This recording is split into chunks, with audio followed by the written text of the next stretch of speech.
គេមានថ្មីហើយក្មួយអើយកាត់ចិនឈប់ខ្វល់ឈប់គិតពីគេទៀតទៅពូដឹងអតីតស្អិតទ្រូងហើយនៅតែស្ដាប់ពូទៅកាត់ចិត្តក្មួយណា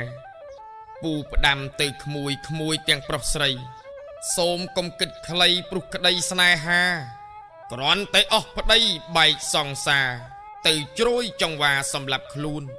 រីបើអ្នកមានប្តីមានប្រពន្ធស្លាប់ហើយទុកធ្ងន់ជន់ធ្លាក់លើកូនគេអស់ចាម្លេះអាចឲ្យយើងសូនរឹងមមបងប្អូនខំរស់បន្តកាត់បន្ថយទៅពៅស្រីអើយបើមានប្តីហើយកំឡើយបង្កបោកប្រាស់ក្បត់ប្រែខ្មៅទៅជាសគេឈ្មោះធ្លាប់ល្អបែកហែកល្អវល់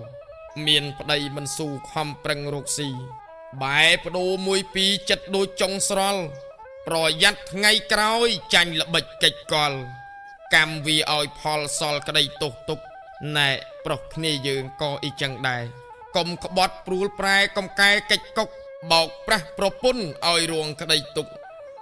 ស្មោះតែពីមុខលាក់ស្រីក្រោយខ្នងគូតែអាណិតចិត្តប្រពន្ធកូនស្ដាប់ពាក្យលោកប្អូនញាក់ខ្លួនបង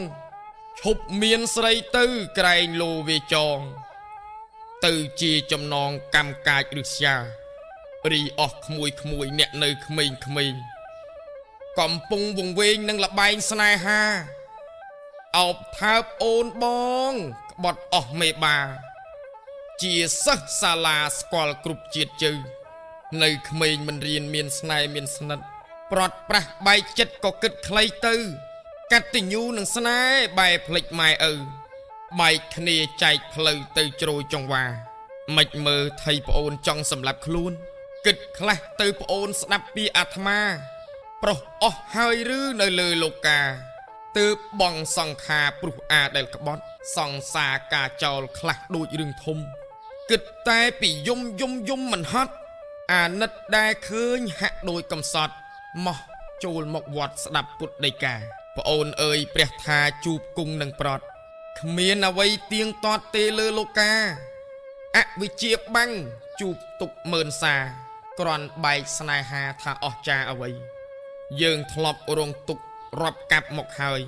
កិច្ចមិនផុតឡើយខ្លះធ្លាក់អវជ័យរងទុករងទោសព្រោះគេកាត់ក្តី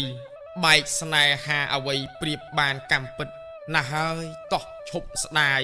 ស្ដាប់តាមលោកបងពិចារណាផងហើយត្រេះរិះគិតកុំព្រោះក្តីស្នេហ៍បែបង់ជីវិតលោកខ្មៅសុំចិត្តកាត់ចិត្តណាប្អូននិពន្ធនឹងអានដោយដេចគុណមុខខ្មៅ